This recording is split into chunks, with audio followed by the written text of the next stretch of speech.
You are listening to Heart with Abagaba, the podcast where we celebrate families and children, one heartfelt conversation at a time. I'm your host, Abby Dominguez. Today's episode is especially empowering for any parents navigating reading challenges with their child. Dyslexia affects up to 1 in 5 learners, yet many families are told, wait and see. Our guest today is flipping that script. Known as the Dyslexia Professor, he's on a mission to equip families with practical, research based tools they can use at home starting tonight. Whether you're a parent, educator, or advocate, this episode is filled with wisdom and hope. Let's dive in. Russell, I'm conversing with you from Mesa, Arizona. Please tell our listeners where we are connecting from and add a short bio. Well, I'm located right outside of Albany, New York, in a small town called Sand Lake, New York. And about me, I was diagnosed with dyslexia in third grade, and it was just absolute craziness. I ended up going to audit law school classes with a first grade reading level. Mhm. And then in my second day in contracts, the professor asked me a question. And what they do in law school is they try to make you look like an idiot if you don't know the answer. So it's very tough when you're just starting out. Mhm. And everything I studied just came together. And within the next 15 minutes, I was arguing back and forth with him. I couldn't beat him, he couldn't beat me. Uh-huh. And after 15 minutes, he had to move on to the next case. And from that, everything that I do came together. Within 3 weeks, I was reading better than any of my classmates because what they try to do is you have to understand every word choice in a problem and then think about it for minutes. I Uh-huh. could just read it and just know the answer. So after that, I wanted to share my discovery with everybody else. And it took a number of more years. And what I finally decided upon was let's take the best and brightest and see what we could do. So what I did is I decided to focus on highly motivated, highly intelligent, college-bound, dyslexic high school juniors and seniors. And I went Uh-huh. back to my old high school and the New York State Senate funded the study over multiple years after consulting with SUNY Center at Buffalo. And what we focused on were those students, they all had reading and writing skills at the seventh or eighth grade level. Mhm. And then in one class period a day for the school year, they ended up increasing their writing skills up to the average of entering graduate school students, Ooh, not college, graduate school students. graduate. So we gave them the writing skills of college graduates before they started college. What happened? They all went on to college. They all graduated with no accommodations, with grade point averages between 2.5 to 3.6. Cost New York State less than $900 a student. And compared to the best private colleges that deal with dyslexia, we were 3 times as successful at less than 1% of the cost. So, just again, 3 times as successful for less than 1% of the cost. But the problem that arose was there were very few students that met that criteria. So, what I had to do was to switch everything over. And how do we work with everybody? And that's when I went back to my source book. The what I noticed in a book called Overcoming Dyslexia by Sally Shaywitz. Again, that's Overcoming Dyslexia by Sally Shaywitz from Yale. Is she did a brain scan, and they found that the back part of the dyslexic brain has almost no neural activity, but the front part is about 2.5 times more active compared to gen ed students. And that, according to Dr. Shaywitz, deals with articulation followed by word analysis. So when I wanted to work with everybody, we switched it over to word analysis followed by articulation. But we had to put that into step three. The first step we found is we have to deal with your child's speciality, their area of extreme interest and ability. So, for example, I had students who thought they loved George Washington's biography, or they're dancers, or they're really into, one student was into 1970s Ford F-150 pickup trucks. So you need to find your child's speciality, their area of extreme interest and ability. Mhm. And then number two, we have to teach them from the specific to the general. And let me just explain quickly why. If you ask a dyslexic student, what effect did Martin Luther King's famous I Have a Dream speech have on the 1960s civil rights movement? We have no idea. We're lost. We're like deer in the headlights. There's nothing for us to latch onto. So what we have to do is to go from the specific to the general, which is the exact opposite of how most schools teach. So then what we would ask is what personally compelled Martin Luther King to want to give his famous I Have a Dream speech. Then we have a point to latch onto, and then we can think in a linear manner. Why is that so critical? Because if you go ahead and ask your dyslexic child this question, first of all, you have to find out their speciality, whatever that is, find that out. And then you ask them, in your speciality, do you have ideas flying around your head at light speed, but with little to no organization? Again, do you have ideas in your speciality flying around your head at light speed, but with little to no organization? They're going to say yes. Or if they say no, it happened at some point in their past, they would have said yes, and they found a way to self-correct it for some students. So what is that telling you? We are thinking so rapidly so quickly. There's just almost no organization. So once we force our brains to organize itself by using writing as a measurable output, again, once we force our brains to organize itself by using writing as a measurable output, our spelling, grammar, all this other stuff starts to self-correct in a huge way. And that's what I've got by just looking at a brain scan in overcoming dyslexia. That's about 20 years of research condensed in a few minutes. That's wonderful. Thank you for sharing that. So, what happens when we shift from focusing on what a child can do to nurturing what they love to do? So I want you to think about, let's look at like the NBA, the NFL of top dyslexic professors to figure out what really works. And you talk to any of them, here's my criteria. Major research university, full professor, not an assistant, not an associate, but a full professor. And the second caveat is they didn't go to a specialized dyslexia school like Gowl or Kildonan. They just went to a normal school. What you're going to find is through their academic career, compared to their eventual peers, is they're horrible in elementary, middle, high school, the first 2 years of college, a little better the last 2 years of college. But then when the day they walked into their graduate program, they were top of their class day one. Why? It's extremely specialized in what they care about. Number two, they learn from professors who teach from the specific to the general. I saw that again and again and again as I interviewed dozens of these professors over the years, and that's where I extracted those rules. So let's say, for example, do you know any dyslexic child we could use as an avatar? You can change their name, but do you know anybody personally? I do not. Okay, then let's just take any child that you know very well. Change their name, and I'll walk you through this. This does work for non-dyslexics as well, but what you're going to notice is two differences. Non-dyslexics go through the material much faster, but dyslexics tend to go far, far deeper. So let me know a child that you know very well, let's say somebody in elementary school. So, you want a name? Make up a name so we're not giving away anything confidential. You can call them Um, John or Jane. John Or will work. something else. Okay, John will so work. John, tell me what John's speciality is. John is, how old is John right now? You're the one who knows the student. I don't know them. So tell you how old is John and what's his speciality? I am gonna say that John is 6. Is that Okay. okay? And Yep, then absolutely fine. he is good at playing make believe.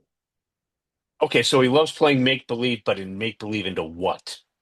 Make believe into flying.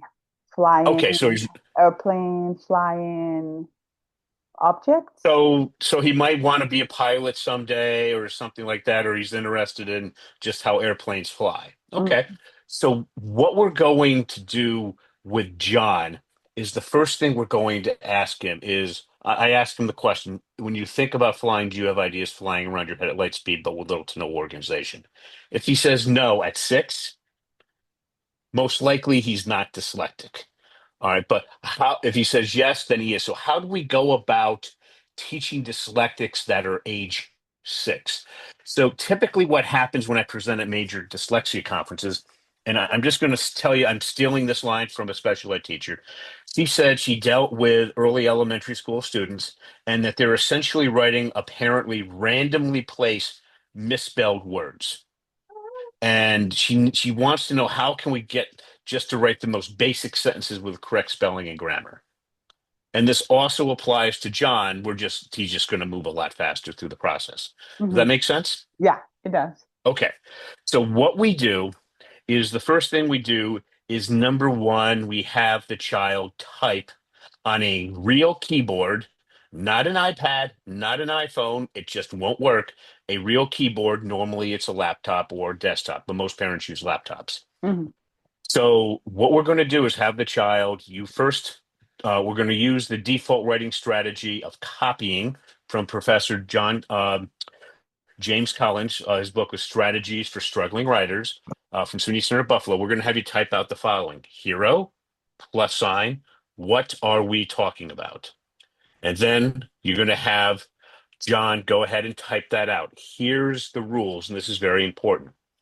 Before the student puts a period down, Hmm. they can ask any question. But Hmm. once they put the period down, if there's a spelling mistake or a really bad, and I mean really bad grammatical mistake, Hmm. then they have to retype everything. Hmm. Why am I doing this? Because when we did the GRE program, remember, we took the kids from middle school writing to average of entering graduate students Yeah. because the spelling and grammar was so horrific. And the teacher spent almost no time on spelling or grammar. It generally self-corrected. Hmm. So this is my version of how to drop that back from the most elite high school dyslexic students down to everybody. Okay. So what we do is first of all, hero plus sign, what are we talking about? John plus sign, what are we talking about? John plus sign, flying. Now I'm going to ask you a question. Well, I'm just now going to assume John is dyslexic for a moment. Okay. I'm going to ask you a question that 90% of special ed teachers get wrong when I do this at major dyslexic conferences. You Okay. have to follow what I say exactly, or it's not going to work. Are you ready? Yes, I'm ready. Here's my question. We got John plus sign flying. We need to replace the plus sign with a word. Here's my question. Does John like or dislike flying? Likes flying. Okay, then go ahead and tell me that three-word sentence. Okay, so was John, I already forgot. Does John like or dislike flying? Oh, John likes flying. You got it right the first half, and you got it wrong the second half. Oh, tell me more. Okay, because what I'm doing now is this is how we solve the reading and writing issues of dyslexia. This is the first step. Uh-huh. So when I asked you first, does John like or dislike? You said like. But Right. then when I asked you to put it into the sentence, you automatically added the S. If John's dyslexic, Ah, he doesn't know how to add the S. So he would ah, have said John like flying. Okay. So ah. how do we get John to add the S? And just so everybody knows, if you're Bill Gates and you're super rich, or you want to get, or you can give up everything, literally turning an upper middle class family into somebody that are just barely putting food on the table. They have these private dyslexic schools that the rich use called the Orton Gillingham approach, and this has been going on for 99 years now. Or back 99 years is an Orton approach. All right. And what they do is they run about 70, $80,000 a year, and they need about 4 to 5 years once the student's in fourth grade or above, and they teach multi-senses, seeing, touching, hearing. And when you learn how to have a dyslexic child learn to add the letter S, it's immensely complicated. Mm, We have to simplify that. And yeah. that was 8 years of research in my part. So here's the predicate. Yeah, so here's what I have to assume. I have to assume the dyslexic child can speak proper English. Hmm. Okay, that's the assumption. So what I would do is I'd go ahead and ask John to read what he wrote out loud, and then I ask John, does that sound generally correct? His response is going to be no. Then I say, fix it. Hmm. John likes swimming. So again, what we have the child do is they work because they answered exactly the way I asked it. Right. Do you like or dislike? Like. So John like swimming. Does that sound generally correct? No. Fix it. John likes swimming. Mm. So what does that do? What that does is you follow that, and I'm going to show you how we're going to strategically use that so you can start writing out basic sentences. Is by going through that process, you're now taking a bunch of randomly placed misspelled words and you're getting something that's at least at the C to B minus level in writing, Mm. which is workable. Mm. So, what general education teachers have told me, especially near the end of elementary school, until I can get my dyslexic students to write basic 5 paragraph essays with correct spelling and reasonably correct grammar, I don't know what to do. They're Mm. completely lost. Yeah. Once the dyslexic child can do that, now they're workable. Not saying it's going to be easy, Hmm. but now it's workable by their gen ed teacher.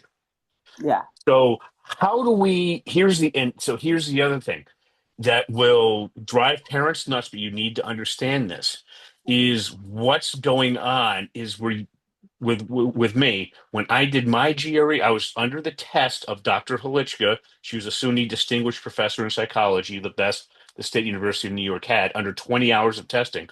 And previously, she gave me exam 5 years before, just by coincidence. Is she found in my brain, I go from using a dysfunctional area to a functional area. Hmm.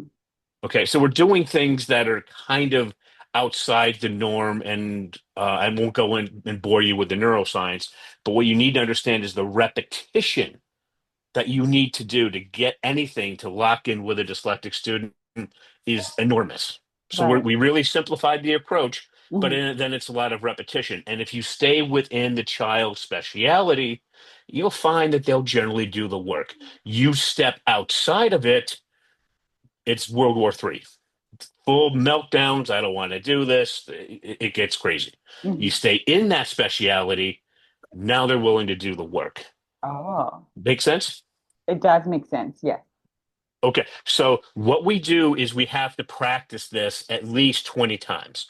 So then what I tend to do is I tend to ask the parents to pick what are 10 things that your child really likes to do and 10 things they really don't like to do. Now, some parents don't like dealing with negatives, so they can do 20 likes. But I Yeah. tend to have a lot more fun with the dislikes. So Right. for example, one of my students, and this is just one burned in my into my memory. Hmm. I'm just going to call him David to protect his identity. Okay. David was 10 and he hated cleaning the cat pan. He was kind of a little OCD, his room was spotless. He hated cleaning the cat pan. So anytime he didn't do his homework, and I would say, your mom can give you permission not to do your homework. I said, did you do your homework? No. Any excuses? No. Mom give you a way out? No. Why didn't you do it? I didn't want to. So I said, okay, David, you know what you get to do? Clean the cat pan. Never had an issue with him again. Oh. Another one, okay, it was let's just call him Scott. He had a younger sister who loved to boss him around, and he's the oldest, so he wanted to boss her around. So he didn't do his homework, no good excuse. So his parents took him into his room, had his younger sister mess it up, then tell him how to clean it. Then she had him mess it up again and told him how to clean it. Never had an issue with homework again. Wow. Okay, just some anecdotes. So it rarely happens, but I always just kind of laughed at that. And tell you the truth, years later, they looked at both students looked back and really laughed at it as well. So what we do is we have the students write 10 things they really like, 10 things they really dislike. All right, and then what we do is we have them practice what we just showed you Yeah. 20 times. Now, at some point you're going to find that the student can maybe you have them do the 10 likes and then you pull typing it out themselves and having them copy it and then do the 10 dislikes. It's the parent makes that decision. If you run through the 20 and they still can't do it, guess what? Come up with another 20. Or if they're really into, let's say, a character, like one of my students now, his name is Reed. He's in fifth grade. I've been working with his mom for 5 months now. In 5 months, he went from beginning third grade level reading to end of fifth grade level reading, and she's doing all the work. He's really into Wolverine. So I say, okay, give me 10 things that Wolverine really likes and 10 things he really doesn't like going through your book. All right. What we did is we had him pick out a book that he's really interested in, had an accompanying audio book from Audible. He would listen to it, follow along, trying to answer a very specific question. So, what is Wolverine like? Again, he's listening to it, he's following it along, and he's trying to answer a specific question. What does that do?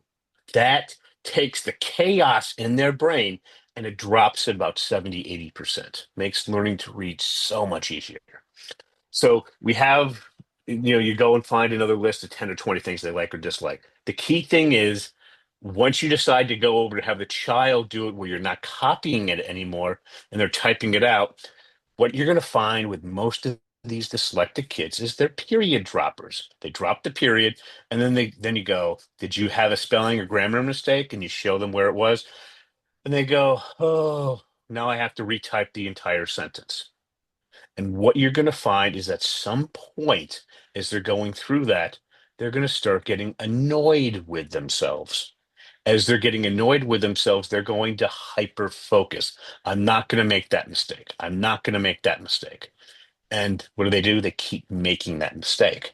So around the seventh or eighth time, sometimes, or sometimes it's 10 or 11 times, they finally get it right and I have them do 10 likes and 10 dislikes until it's done perfectly. Now, remember what I said about grammar errors, unless it's really bad. Okay. Typically, when we get to reasons, it's not using the right commas. Unless it's really bad, I let it go. Mhm. The simple to moderate ones, you let go. Otherwise, the kid's going to get frustrated and storm off.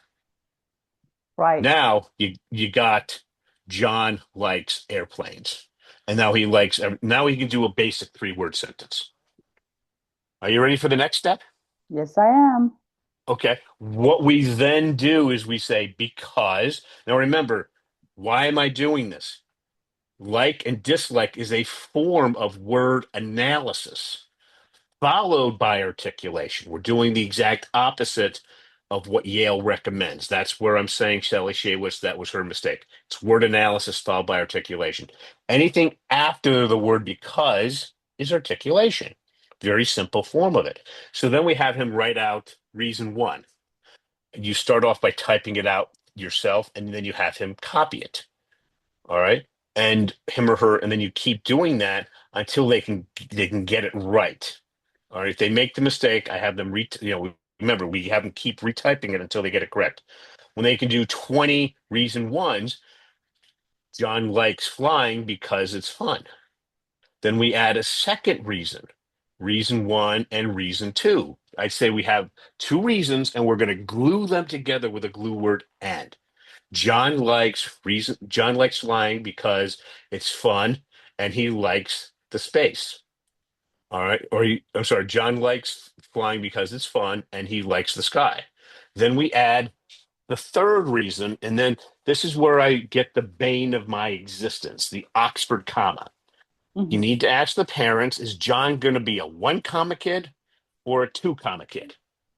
Okay. Figure Mhm. out which way you want to go, put it in the IEP, his individual education plan, so it doesn't change the year after that, because otherwise it'll send the kid into a tailspin. So figure out is he a 1 comma kid or a 2 comma kid, and then go through and then add a third reason. Now you got John likes flying because it's fun. He likes the sky, and he likes going from one place to the other very quickly. Where does that leave him? You've now taken randomly placed misspelled words, and you got him now at the end of second grade or the beginning of third grade. And typically I get that done in about 80 to 100 sentences, sometimes more. Worst I ever had was about 400.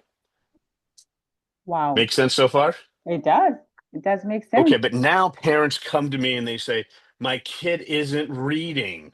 What do I do? And especially, just so parents know, if you want to know how to get your kid tested in school very inexpensively, it's the Yale Center for Dyslexia and Creative Studies.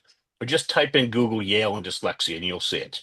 They can tell you how your school can test your child for dyslexia for a minimum amount of money, and it takes 20, 30 minutes tops. Very accurate. Okay. If you do that in first or second grade and use standard processes, they'll be generally fine at the end of third grade. Because K through three, you learn to read. Fourth and above, you read to learn. And if they fail your state assessments in reading and writing at the end of third grade, that is a 911 emergency. Hmm. And typically, once you get into fourth grade and above, now traditionally it goes from an easy solution in kindergarten or first to a very expensive private school.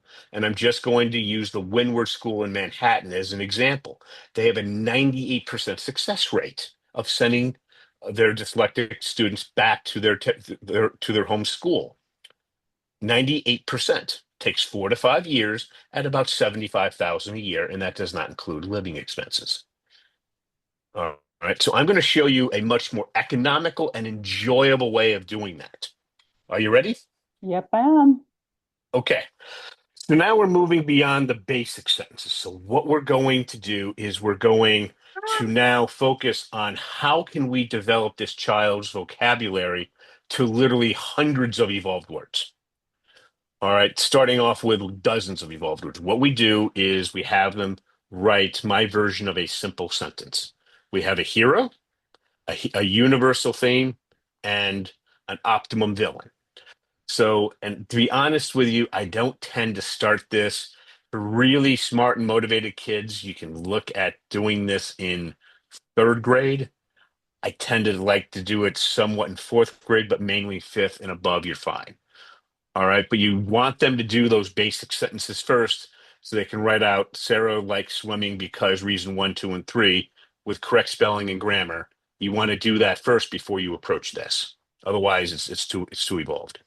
So what we do is we take John. Let's use that as an example. So you said John likes flying. So let's just look at John as the hero, and then the hero always wants to do something. So now we're not talking about his speciality. We know it's flying, but we want to talk about what John actually wants to do. He wants to accomplish something. So what does John want to do in regards to flying? I need one sentence. What does John need to do What to, does he want to do? So we have a hero. The hero wants to do something. They want okay, to accomplish some task. They want to yeah, do something. yeah. So John wants to do something that revolves around his speciality, which is flying. So what does John want to do in regards to flying? Hmm. He's 6. Wear a cape, maybe? Okay. John wants to wear a cape. All right. So what we're going to do is we're now going to assume that John is, let's say, in fourth grade. Okay, because this process that I'm about to show you is not meant for for the younger kids. Here's the other thing before we get to this. If here's the little thing for parents to remember. If John can write it, he can read it. So any word that he can spell out and write correctly, Hmm. he can now read that word. Yes. So those basic sentences will take you through, they said late second, beginning third grade. All right, John wants, what was the sentence again with the cape? Wants to wear a cape? John wants to wear a cape. Okay, now we're going to look for two types of word because remember, we're starting off with word analysis. The two type of words we're looking for are an action word. An action word will take the hero towards their general goal, and then the most important word is the most important word in the sentence. Right. So, what is the action word in John wants to wear a cape? The action word is wear? No, what is the action word? What is the word that'll take John towards his general goal? To wear the cape. Okay, where? Okay. Now, what is the most important word? Hmm. Most important word. Fly? They can be the same thing. Where?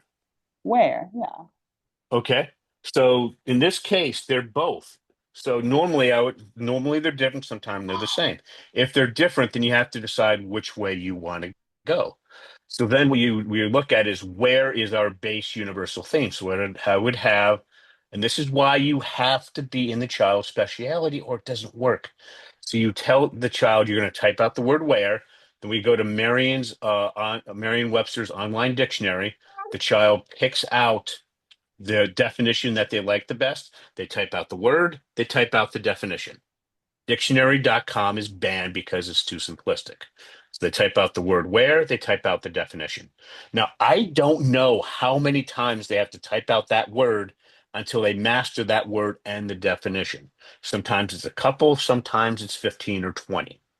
What I can tell you is years later, when they're studying for the SAT or the ACT to go to college, the verbal section of those tests are essentially vocabulary tests. I've had students do this for 3 to 6 months, develop a vocabulary of hundreds of evolved words, and over the years, it tends to be a couple of thousand. They know the word and they know the definition. They remember about 70 to 80% years later. So while their classmates are going over these huge lists, they know. And that is critical, knowing exactly what the word means for their success in higher education. Right. All right, so we go back to this and we go and we type out where. Then what we do is typically what happens is when we put that word, we start off with that word, they tend to be very broad. So then we go to the thesaurus, we type in the word where, okay? And then we look for synonyms. A lot of parents will have their children do five, some 10. For the super motivated kids, they'll do everything on the page, even if it's 50. Let's assume it's five or 10. You have the student type out, well, first of all, you ask the child, do you understand exactly what this word means? Pretty sure it's going to be no. They type out the word, then they pick out their definition, they type it out. All right. And then after you get done with a five or 10, you say, is there a word here that better matches what's in your head? Yes. That you pick that new word, that is your post universal theme. So now we have John, and then we have the post universal theme. And then we ask, who's the optimum villain that could prevent the hero from accomplishing their goal? Who's the villain that can best prevent John from wearing a cape? Well, you know what? In that situation, it's probably mom or dad because it's bedtime. Okay. Right. So then we pick, mom or dad. Let's say it's mom. All right. And we put, mom. So we got John plus sign Cape plus sign mom. Then we fill in the plus signs, which indicate we have to add words, subtract words, or move things around. That's the default writing strategy of visualization, Professor James L. Collins' strategies for struggling writers. So it's something like John wants to wear a cape, but his mom won't let him because it's bedtime. All right. Yeah. We've now moved to a simple sentence that is going to bring you up to somewhere in the third grade, maybe fourth grade range, but usually somewhere in the third grade range. And that's something you find a book that your child's really interested in.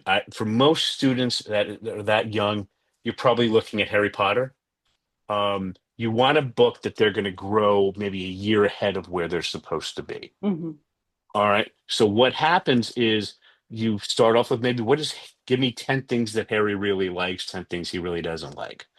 And you go through that process. Then as you're going through the first chapter, you're literally going to have the child go through it dozens of times.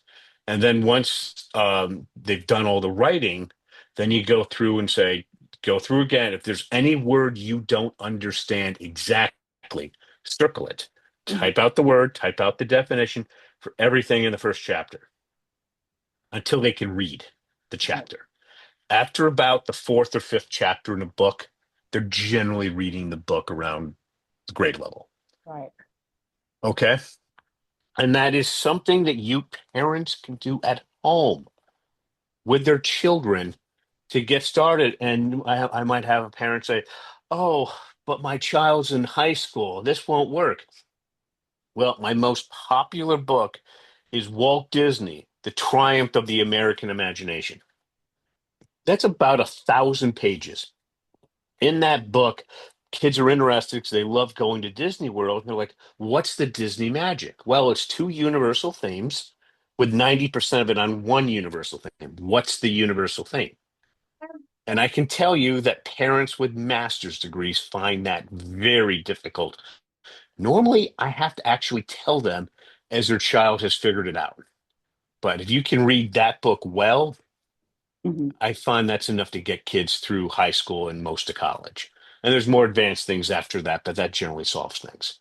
So, and then the parents might say, oh, it's too advanced for my child. My most successful student, and I'll never see this again, her name was Casey. She was from Indiana. I met her when she was at the end of fifth grade, reading at the second grade level. She was interested in Theodore Roosevelt, so I assigned her The Rise of Theodore Roosevelt. 900 pages, won the Pulitzer, 10th grade, the first year college, depending on who you ask. She worked the process that I just showed you. She worked on her own 3 hours a night, 7 days a week for 6 months. She knew every word in that book in 6 months. That's impressive. Oh, yeah, I will never see that again. Normally, that would take about 18 months to 2 years. She finished when she was in sixth grade. She went from the worst reader in her class to by far the best. Her classmates couldn't even get past the first, her gen ed classmates on the honor roll couldn't get past the first paragraph. That is wonderful. Yes. And so, and I worked with her again, that was about 15 minutes a week. So Casey was, as I said, that happens with some children, but typically it takes a bit longer. But when people say, "Oh, we can't do it," I said, "Well, a ten, and then 11-year-old figured out how to do it on her own with me speaking to her 15 minutes a week, and the reading was solved." What do you mean it can't be done? Yeah, that's really Eh, impressive. We have 2 minutes. We have 2 minutes and 8 seconds. Would you Okay. mind sharing your website, your social media handles, and any other information you want us to know in 1 minute and 56 Sure. seconds? You can, if you want to learn more, you can come and visit me at dyslexiaclasses.com, and we would be. There's a page in my pod match page where you can go and send that out to your audience, and I would be free. There's a free book, The 3 Reasons Your Child's Having Trouble in School Due to Dyslexia and How to Get Past It. I'd be happy to send that to them if you give them that link, and I'll be happy to set up a free 15-minute consultation with anybody to answer any questions and walk them through more of the process. That is so wonderful. Russell, thank you so very much for enlightening us today on Heart to Heart with Abagaba. Before we go, what is one simple message of encouragement or a tip you'd like to leave with parents who may be feeling overwhelmed or unsure where to begin? And we have like 1 minute exactly. So I don't know how it's going to Okay, work. this is so simple. Start following what I told you, but just realize when your child goes to graduate school, and yes, I mean when they go to graduate school, Mhm, it becomes incredibly unfair. mhm. That original concept, how long do you think it took me once I started engaging with Professor Collins to get it approved? Ooh, I don't know. I don't want to guess because we have L- 2 seconds left. Less than 2 weeks. Less than 2 weeks. Okay. Less than 2 weeks. I was funded by the university within 6 months for 15,000, and then the New York State Senate funded me for years. Well accelerated of anything any of the other students. Once we get into graduate school, it's extremely unfair. We own the place. Nice. So I just want to that and using artificial intelligence. Once we can write, basically, once we can read and write on our own, okay, and to use that as an enhancement, we be Thank you for joining us for another heart to heart moment. I hope today's story touched your heart the way it touched mine. If this episode spoke to you, share it with someone you love. And don't forget to subscribe to this and our YouTube channel so you never miss a moment of connection, inspiration, and joy. The stories and insights shared on Heart to Heart with Abagaba are personal and based on lived experiences. While some of our guests may be licensed professionals in their fields, the content of this podcast should not be considered legal, medical, or mental health advice. For expert guidance, please consult a qualified professional directly.